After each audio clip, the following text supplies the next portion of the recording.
you're not going to die. Yeah. So that's why he was like, all right, That's well, comforting. say less. I'll hold it in. Good. I've been stung by a bee, like, or a wasp, whatever. Like, it's fine.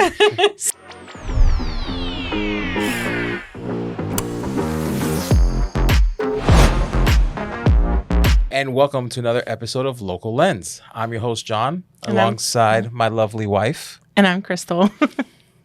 And Local Lens is an opportunity for us here at Riley Black Studios to meet and get to know local business owners and hear a little bit about what they do professionally and personally. Mm-hmm. So today on our show, I don't have a funny, keeping clean or anything like that. No. But today we're joined by Olivia of Sit, Stay, Slay Dog Grooming. Yeah.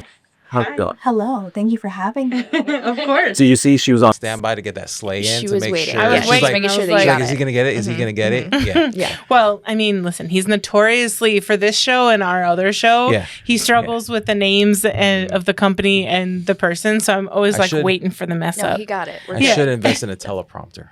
But. Right?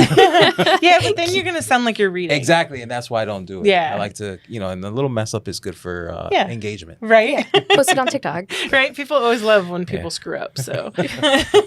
So tell us a little bit about Sit, Stay, and Slay. Yes, perfect. You got it. So I am new to this business. I just started Sit, Stay, and Slay about 2 months ago. Oh, nice. Yeah. So we're just getting Very getting infancy. started. Mhm. Yeah. I technically began this journey in the beginning of the year and I was going back and forth on how I actually wanted to do it because I wanted something low stress for the animal. Right. But I can't afford a $100,000 Sprinter van Right. to convert for, the grooming business. Yeah. So I came across the idea of doing an in-home grooming. And so I sold my truck. I bought my little Honda Odyssey and I went onto Amazon and I got a portable tub, table, all my little equipments, cute bandanas, and hit the ball rolling. So that's how we awesome. started. Yeah. And I do cats and dogs, all sizes. I deal with a lot of aggressive dogs, specifically anxious animals. Right. And I've been loving it so far. Yeah. I really, really do enjoy it. Yeah. So I actually was looking for a dog groomer recently and I posted in one of the groups and was looking for, mobile so that they could come to us either with a truck or with supplies. Because, we have an English bulldog and it's kind of difficult to get her out of the house, into the van, out of the van. She gets really excited and hyped up too. When he comes home, she's hyperventilating. Not really, but breathing heavy for a while. She's breathing and then she it's not really blowing her coat, but she starts to shed. Shedding. Yes. Yeah. Mm-hmm. Definitely. That's the biggest plus for me coming to the client because we can avoid all of that stress. Right. The client doesn't want to load the dog up. The dog doesn't want to go. Right. We're in the car. Yeah. And I also offer nail trims a la carte. And that's been my biggest That's success. huge because there's been a lot of people. I mean, we've looked for that. We've wanted a nail trim in between an actual grooming. Yeah, you don't want to pay for the whole and it's difficult thing. to find that. Yeah, or take it to the vet. Yeah, and that's the whole. We got to go to the whole other thing about tell us dealing because with that's the vet. where we go sometimes. Yeah, and the vet is just. I mean, I don't like going to the doctor. Yeah, right. They don't like going to the doctor. Right. It's a cold, sterile, loud environment. Yeah. Nobody wants to do that. Versus, I can do the groom or the nail trim on the couch. Right. I've done it many times. to Yeah, dogs. wherever they're I don't have comfortable, to put them on the table. If they want to be indoors, outdoors, we could do it either way. Yeah. And the cats, Yeah. listen, the cat, Yeah, tell us about that. Yeah, I don't How know do the cat life. the cat life. Well, I have two personal cats. One is a foster fail that I'm working on. She's still, we haven't officially adopted her, but we're getting there. And the cats are just pushed totally out of the community. Groomers do not want to touch the cats. Right. And I understand. Right. They They're have sharp high teeth, maintenance, sharp nails. Right. They cannot be restrained the same as a dog can. And so I'm not scared to get bit or scratched. Yeah. And I have found a couple different techniques that I can safely restrain. So I usually burrito roll them and lay them on their side, and we do one paw at a time. And that's the easiest way to do it. Wrapping up a baby, like literally, a newborn, just like swaddle. That. Yeah, exactly. They get swaddled. I love it. because they can get their water. They can get through anything, and they can slip leads. They slip out of their owner's hands. Yeah. And it's just so much easier to lay them on their side. Interesting. So that's how we get that done. How often does a cat need like grooming, or is it like because they're like self-groomers, right? So yeah, it depends a lot on the individual cat, age, breed, maintenance level of the owner, if they're indoor or outdoor. There's so many different factors for that. But we'll say an average cat, like a short hair, probably doesn't need grooming usually at all, unless you want to do linear clean or teeth clean and nail trims. That they do need done. Right. And an indoor one will probably want to do the nails every 4 to 6 weeks. So, but now a long-haired cat, like a Persian or a Scottish fold, something with hair, if you're not brushing it at home, then we probably want to shave it or at least take down some of the coat so that we're not getting some matting. And that we probably do, again, 4 to 6 weeks, depending on how fast the hair grows. Sometimes we can push it out a little farther. Have you ever done a hairless cat?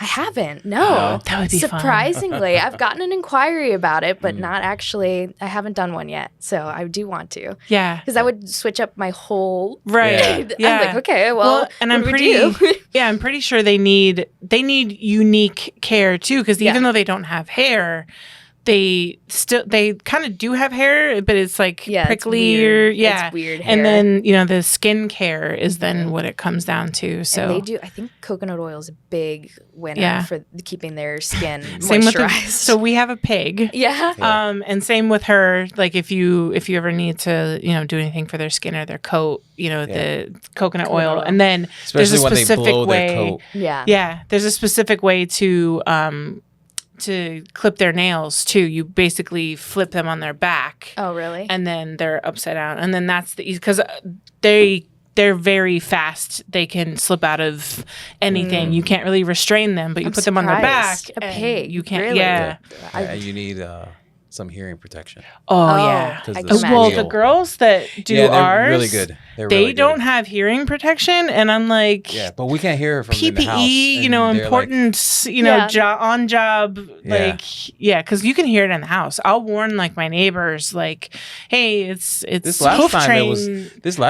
She did good. Yeah, she was still complaining, but not like better. Yeah. Where it was like inside the house, you literally thought she was like being attacked. That's crazy. And it's high pitched. And she blows her coat once a year or twice a year? Now that she's an outdoor pig, it's once a year.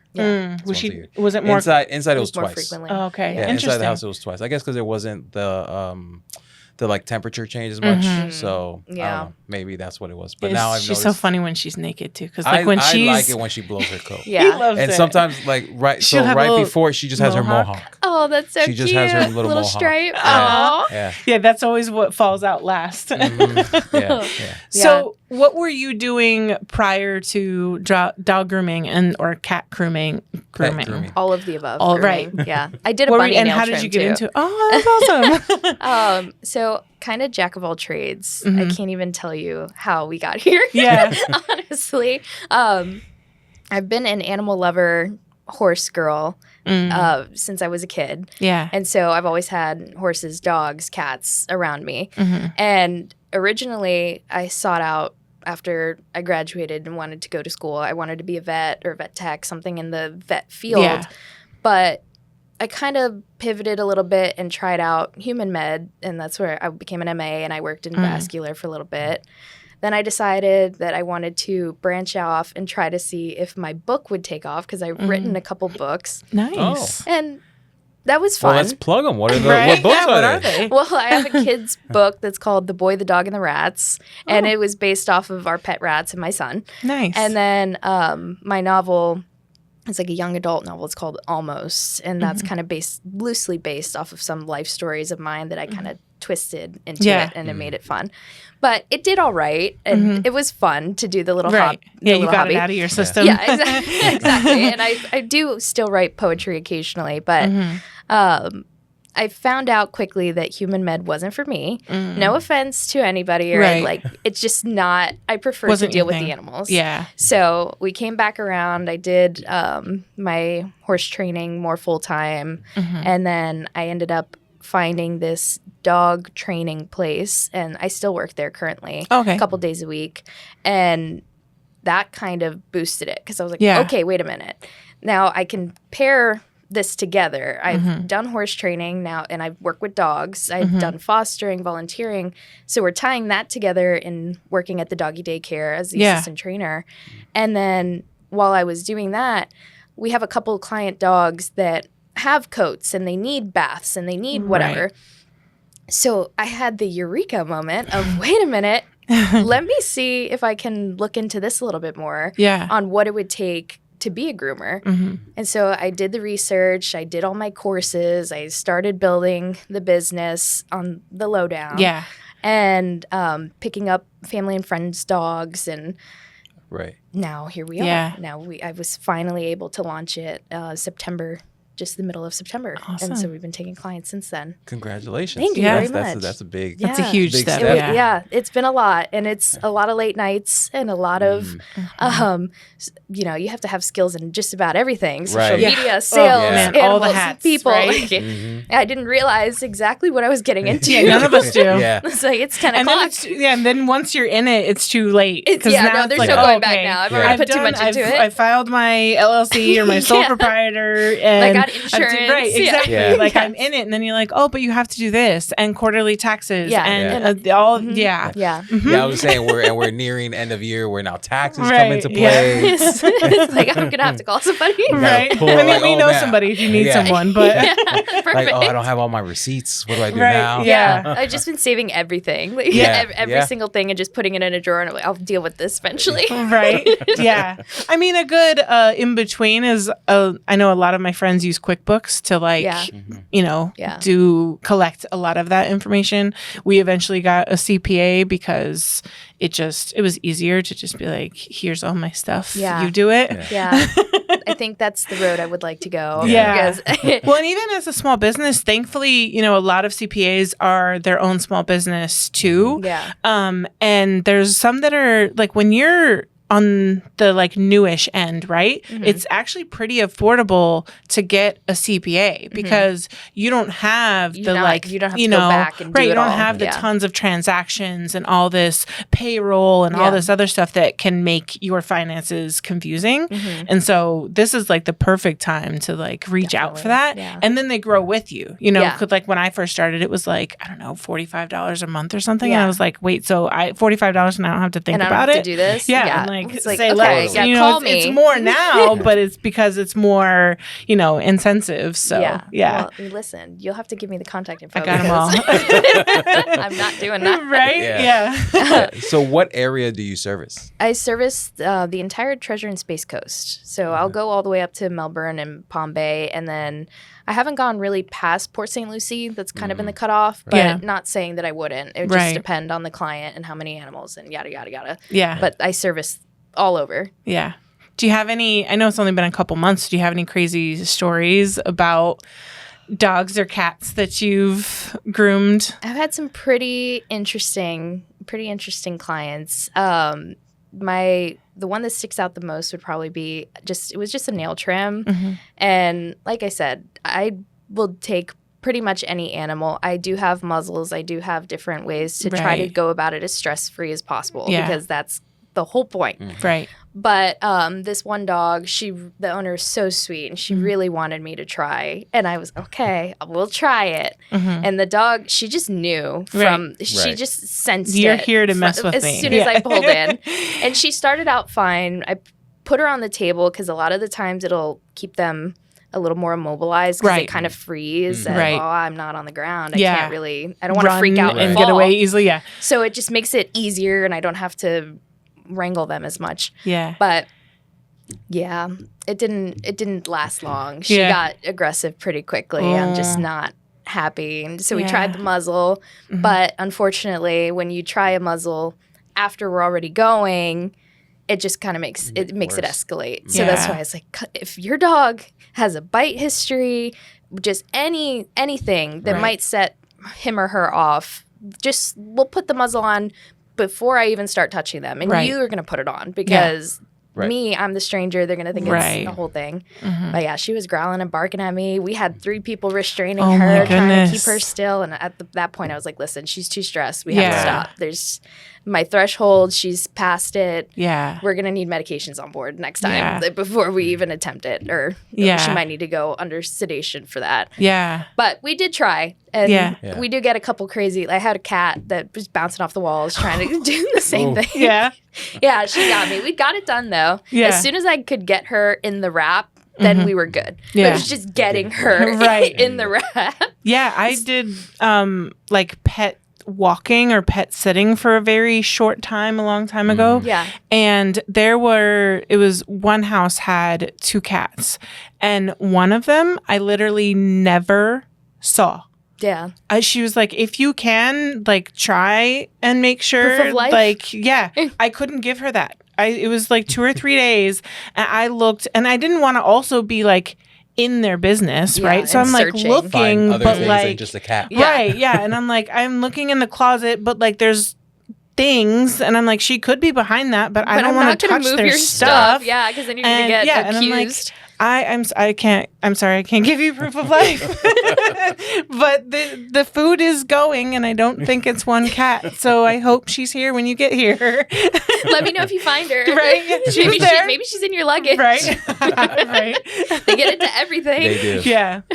So what do you love most about, working for yourself and, doing the dog grooming or pet grooming, I should say? It doesn't feel like a job. That's the biggest thing for me, is that it doesn't feel like I have to go to work. I genuinely get really excited when I get new clients because I'm like, oh, what are we going to do with this one? Or how are we going to change this one? And I do like a little bit of a challenge. So I do like to take the ones that they're like, nobody else will take this really one. wants to do it. Yeah. Great. Let's do it. I love that. And let's see. I love when clients bring me pictures of what they want their dog to look like. And it's like, yes, we're going to do that. We'll put it on Pinterest. Yeah. It looks so cute. Do you do any like fun like hairstyles or anything? Not yet, but I do want to. I want to add that to the list because eventually I was thinking of the idea of doing competitive grooming. And to get into that, I would need a poodle. Right. And I have yet to find that client that wants a poodle to be rainbow. Right. So if anybody does, let me know. We'll make it really cute and I'll paint her nails. Put out a call for, does anybody have a poodle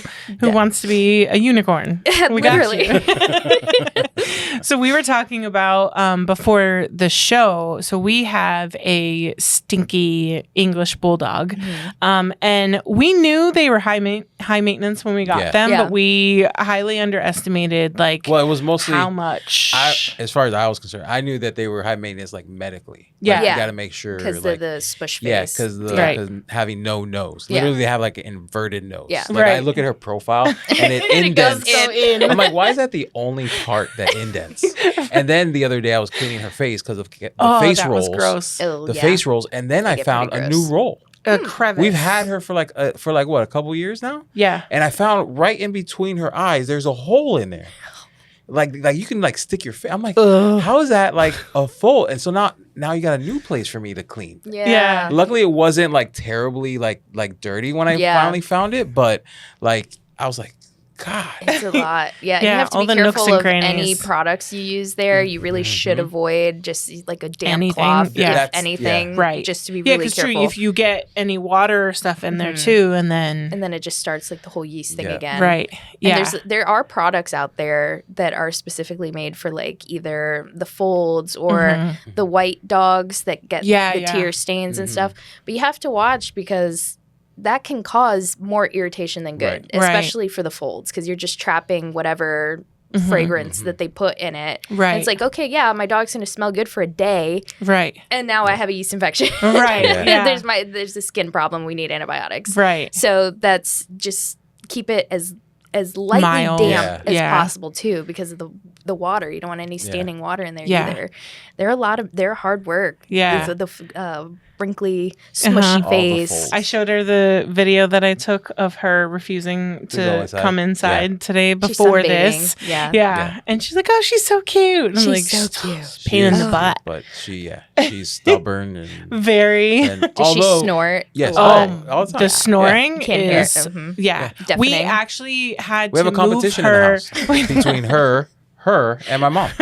We had to move her out of our bedroom. So she was in our bedroom. Yeah. But she was so loud when she was sleeping Yeah, you're like, that "No, you gotta I go. couldn't fall I can't asleep sleep with and this." then start the snoring. So, funny. yeah, we moved her to the living room, and you can still hear her in the bedroom, but it's It's great loud. watching TV And at she, oh yeah, trying to watch TV over the all the way in and then out to, and she'll like lay her head. It can't be comfortable. No. But she lays her head outside of the kennel, so the kennel edge is right here Oh, on so her then we're neck. putting more pressure on her so, neck. and So she so can breathe it's even even less. louder. Yeah, yeah.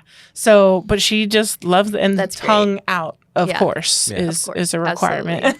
So you had given, you asked a couple questions and gave some suggestions on how to help her too. So I Yeah. guess tell me about that a little bit. Like you asked about her food and Yeah. her, And the what wash type that of we shampoo use. that you're Mhm. using. Yeah, there's a couple. I mean, that does make a difference in any dog. It Yeah. really depends. I mean, my mom's dog is a prime example. She's a Shih Tzu, and she is 11 years old now, Mm-hmm. and she has a horrible skin problem. It's just constantly we're having some sort of skin infection. It's either her face or her legs, or Yeah. what. It just never stops. And no matter what we seem to do, we've done the Apoquil shots, we've done the over-the-counter supplements, and changed her food, all Right. of those things, and nothing really seems to help her. So that's why I was asking, is because a lot of the times what they're eating is a big factor on what Yeah, it's comes kind of out like on their humans skin. too, Exactly. right? You know, you eat like crap, and you're gonna Yeah. have yeah. And they're really sensitive to a lot of the dog foods, Mm-hmm. the fillers and the rices, and chicken is a big one usually too. That's Yeah. an allergen. So Mm-hmm. there's a lot of different factors that you might see skin wise, just based of digestion and what Yeah. they're eating. And then shampoos are also a big thing. You want to try to find something. I know we want their dogs to smell like good, roses, right.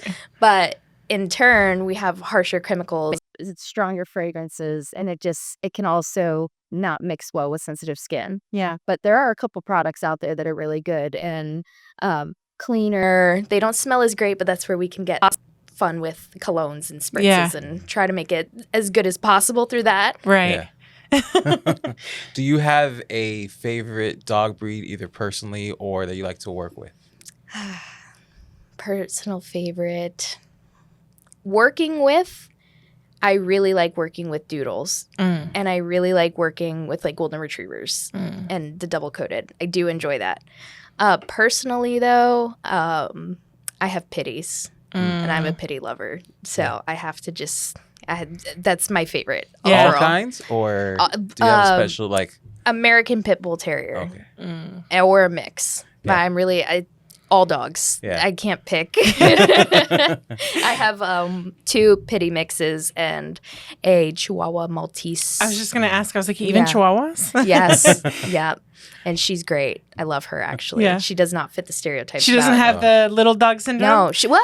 The yappy. She does think that she's Right. bigger than she is. Right. But she's not one of those like ankle biter yappy type. And a lot of the times that's when they are that way, it's just because they feel inferior and it's a fear response. So when you Right. have a yappy dog, they're trying to make themselves feel bigger Yeah. because they're insecure. Yeah. That's all that is. Yeah, They I was just- wondering, like, do they know their size? I just random. They know. Oh, they do. They know. know when somebody's bigger than Yeah. them for True. sure. Right. Which is Yeah. They the can whole tell. world. Yeah. Is bigger than I mean, they're most of them. looking from down here, Right, and everything always. looks like giant. Yeah, especially if there's a big pit bull like Yeah, looking over right? you. Or Yeah, the that's dog, true. a bigger dog is barking at them. That'll be like, hey, listen, Right. dude, I am big. I'm small, This but big. I got the bite. Right? Yeah, right. Yeah, sure. How many times have you been bitten? Do you?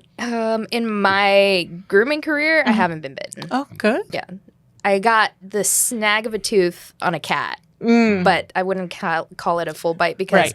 I kind of was moving her face and she went to do it, but Right. It wasn't like a bite. It wasn't a full. Yeah. So I haven't been bit.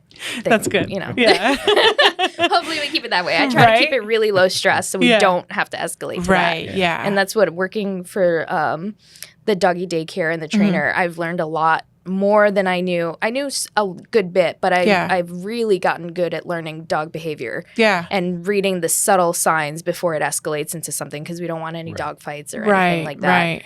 So yeah. Do you have any tips for like what's your favorite like? I mean, maybe tip for tough dogs, or what's the most common thing you run into at doggy daycare that you tend to have to correct or work on, I guess. At doggy daycare, the biggest thing is just making sure everybody stays below their stress threshold. That's a hard one back to back. A lot of the times when they get really amped up and playing with each other, they'll start getting irritable towards each other. So then you just have to listen, okay, I see you starting to get a little bit anxious, or you're getting louder than you were before, and I think we'll probably separate. And take a break. Yeah. So that's probably just being really focused on watching them, because they'll give you a bunch of signs before they actually do anything. Some warnings, like their tail will come up a little bit, their body language, they'll posture some, they might start making face. Like you might see a teeth, or you'll see them kind of shy away. All of those things lead up to like the growling. Yeah. And then when we're hitting the growling, it's like, okay, well, I think we probably we don't want to get some to this point. Yeah. We don't want to fight over toys. Let's just back it up. And it transfers to the grooming. I really watch their body language, and it's okay for them to be nervous. That's to be expected, especially if they have trauma. I get a lot of trauma cases that either the vet butchered their nails and quicked them, so they don't like the clippers, or they don't like the noise of the Dremel, or they don't like to be restrained, or they don't like disable. So then I just move wherever the dog is the most comfortable, or the cat. But the cats kind of have to be a little bit more careful with restraining them, just because they're so limp. They just get into everything. So the cats kind of have to just deal with the burrito. Right. But they don't really have privileges. Right. But the dogs, I can be more flexible on where I can put them. Yeah. And just keeping an eye on their face and their tail. And if they start doing the whale eye, like when you can see the white in the eye when they look at you, that's a sign that they're getting stressed. Just little stuff like that. Panda doesn't let you cut her nails, right? Because you've tried all the things. She doesn't. Well, it's both, because I don't want to hit the quick. Yeah. But at the same time, she also doesn't give me like I can't grab her paw because she's always pulling away. Yeah. And for her, it's like you got to like wrestle, because she's a chunk. Yeah. She's like a brick. So it's like you got to like try to grab her little nub. So she's a brick and has nubs. Yeah. So you don't have much to grab onto. But they're like thick nubs too. Like they're big paws. Like I mean, one of her many nicknames is Panda Paws, because she's huge paws. She has the white on the paws. The white on two of the paws, I think. Yeah. Yeah. Yeah, and her nails are like. Does she have any black ones? Yes. So that's what I was gonna say. On her paws, even like the ones like I guess they're toes. Yeah. The one that's like the nails are different color depending on her coloring. The coloring. So like the black part of her coat is also the black nail, and the white part of her coat is the white. I haven't looked that closely at her. Well, you because you didn't even try to, and I noticed it, and it's like, oh, I feel more confident, obviously, with the wider nails because I can see it. But but even then, she doesn't like let me. Yeah, that's the biggest thing that I find actually is a lot of pet owners are like, well, we can do the white ones, the white nails, but we're terrified of quicking them. Yeah, and it's understandable. It's painful, and then they get irritable, and there's blood, and you have to have quick stop on hand so you can stop it. Yeah. And there is a way to see the quick on a black nail. And the easiest way to do that is when you have the paw, you kind of hold them like they're a horse. So you have them on all fours and you pick up the foot this way, like how if you've seen like a farrier would pick up this way versus this videos. way. Yeah. Yes. With the nails so inside satisfying. And they like dig them out. It's gross. I watch them like, right? But I can't like picture your own foot. Yeah. But then I don't see the horses do anything. So right. Okay. Yeah, it's the same. So that same hold applies. It's the easiest for the dogs. And when you start cutting, because you can also see the nails this way. So when you take a little bit off at a time on the black nail, as you start getting closer to the quick, you see the black ring of the black nail, and then there's a white ring as you start to come into it. Smaller. And then when you get close to the quick, there's a black dot. So when you see that black dot, stop, because then if you clip again, then you're going to bleed. So you just have to go. It takes a little bit more time than a white nail because you can't just see, okay, there, and I can cut to that point. You have to kind of shave it off a little bit. But that's the easiest way. So if you have black dog nails, just go really slow and carefully until you see a black dot in the center and then stop. I'm just going to call you. Or hire me. Like, that sounds like a lot. He tried the Dremel. He's tried a couple things. And then the part, too, that's hard, like you say, you put them on all fours and stand them up. She doesn't stand up because she likes to sit because she's a brick. And I get it with those little nubs. Well, and even when she's standing, she's pretty close to the ground. Well, yeah, but still, I mean, if she's standing, then I can like move her. But she's normally like she sides. So the front ones are flops. So So when you're not pet grooming and you're not in the van, what are you doing? What do you like to do around town? I am probably playing with my horses. I have 2 horses. Oh, nice. Yeah, so I take care of them, and that kind of consumes my life. I'm either at the barn, or I'm doing my grooming thing, or spending time with my son and my husband and my personal animals. Yeah. And I try to be out and about when there's things to do, but it's really, I'm just involved with the animals. Yeah. What animals do you have? I have 3 dogs, the cat and a half. We're working on the kitten. And then we have a bunch of reptiles. We have a ball python, and we hobby breed crested geckos. Oh, nice. So we have a bunch of those, and then the horses. So that's awesome. Is it a normal ball python or is it It's a spider morph, and I haven't heard that. Does it do the wobble? It does have the wobble. He was a rescue. That's why. What's the wobble? So their heads they go like it's like upside down. Upside down, and then they also like miss strike sometimes because of it's so the that's gotta different be hard. colors. Genetic feeding. So the different colors in the ball pythons, it's all genetic morphing. Right. So with that the spider kind of like inbreeding. It is kind of it causes that wobble. Yeah, and they usually don't survive very long. But, right. But he's 4. because it's probably hard to eat. He can't really eat. He actually is a heck of a hunter. Yeah. He's missed a rat maybe once. Oh, wow. Yeah. And you feed live? No, I feed frozen thawed. Okay. Yeah. Because I was like, well, I don't know if you can kill it. Yeah. If I put it in front of your face, he can get it. But I don't know if you're going to go slithering around trying to find it. But I had 2. A normal and a pastel. Yeah. The pastel was a rescue. I don't even know how old he was. He was old because he was he was a big guy.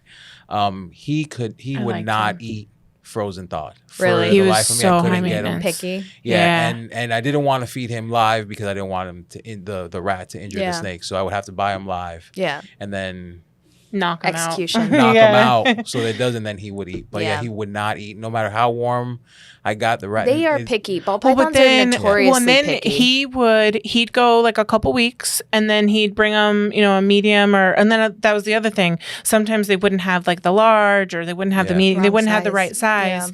And then you give it to him, and then he was like, "I'm not hungry today." And he's like, "Cool, I just spent $13 on that rat for you not to eat it." Thank you. Now I have a pet rat. Love it. Yeah. No, because at that time it would already be like out. So it's like well, I guess it's for the outside cats. We've had our fair share of reptiles, and the ball pythons are the pickiest eaters. We have we had a boa, and she would eat constantly. It was never a problem. Matter. No. And then one of our ball pythons, before we downsized and rehomed to a couple friends. And we know where everybody is. They're all happy. It's just personally, I'm like, listen, I can't. Right. There's only so much taken over by reptiles. Like, all right, no more. And so one of ours, he would go months and months and months and months without eating. His too. But he wouldn't lose any weight.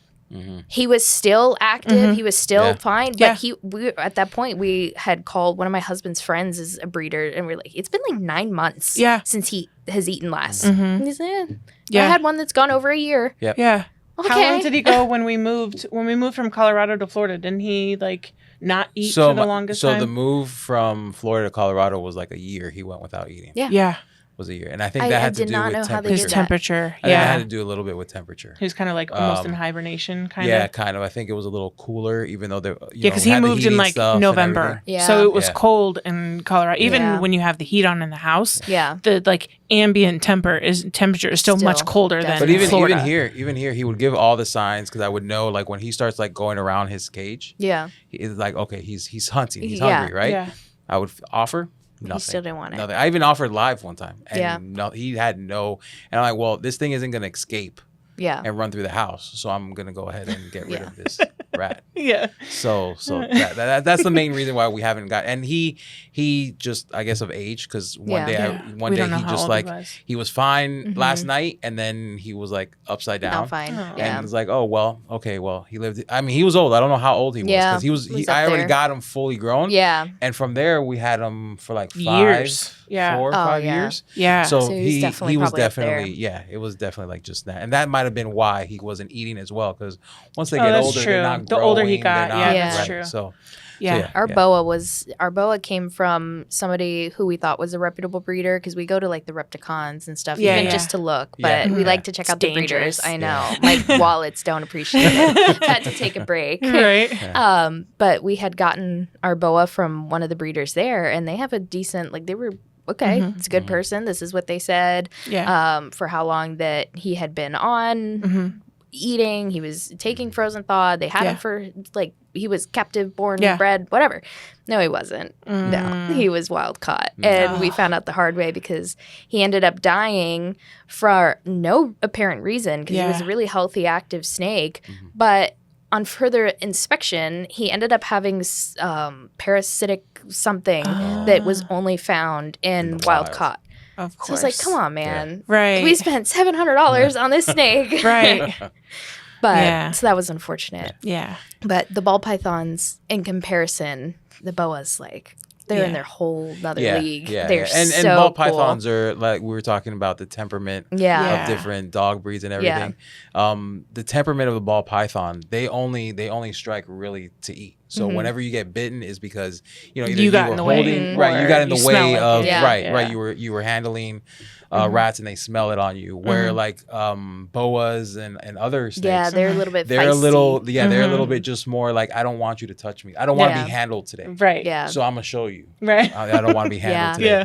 And being that those were my first snakes, I'm like, ball python seemed the safest, but they don't want to eat. Yeah. They don't want to eat. And then a lot of the times, our spider is actually really friendly. Wait, you have a spider? No, yes, the spider morph. Oh, okay. I was like, wait, you have a spider? I would love a jumping spider. That was on the list. We almost got I'm scared of spiders, but jumping spiders they're the exception. Yeah, they're too cute. Roaches also replaced my phobia of spiders, but that's another story. I'm so scared of them. I'm not a fan. Of spiders? Of roaches. Oh, no. Roaches replaced my fear. Oh, so I used to be scared terrified of spiders. Now I let the spiders live. As long as they leave me alone, you can live. Yeah. Because you're going to eat like other bugs and hopefully kill something else. Roaches, I run and a pet scorpion. Wow. Yeah, he was pretty cool. That's cool. Yeah. One of the ones that glow in the dark? No, it was a Asian something scorpion, and it didn't glow under the blue lighter. Well, we never tried. I bet you. I think most of them do. It was pretty big. It got pretty, and we could handle it at the palm of our hand. My husband that was his I would just be afraid of the tail. Well, they technically, the breed that we had gotten, they are venomous in the same sense of as like a spider is, or not a spider, a bee is, or like a wasp. Yeah. So the sting is not going to kill you. Right. It's just not going to feel good. It's going to hurt, but you're not going to die. Yeah. So that's why he was like, all right, that's comforting. Say less. I'll hold it then. Good. I've been stung by a bee, or a wasp, whatever. Like, it's fine. So you guys clearly love animals, because we could talk about all of them all day. Where could people find you? I have a website. It's sitstayslayco.com. I also am on TikTok, Facebook, and Instagram. And I just recently joined Yelp. Oh, nice. So on everything. But my biggest presence is on Facebook and Instagram. Nice. And it's the business Sit Stay Slay. I think it says pet grooming. Cool. Okay. Pretty sure. Well, So- you'll be tagged in the episode and all the shorts. So. Yes, Yeah. perfect. So if They you're can find you watching, that way. you can find her that way. Yeah. Well, thanks for hanging out with us Yeah, for about thank half an you. hour, right? Yeah, it was so about half an fun. hour. Yeah. It was a lot of fun. And if you'd like to be highlighted on Local Lens, feel free to reach out to us. It's Riley Black Studios on Facebook and Instagram. And our email is info@RileyBlackStudios.com. And with that, it's been another great episode of Local Lens. Bye.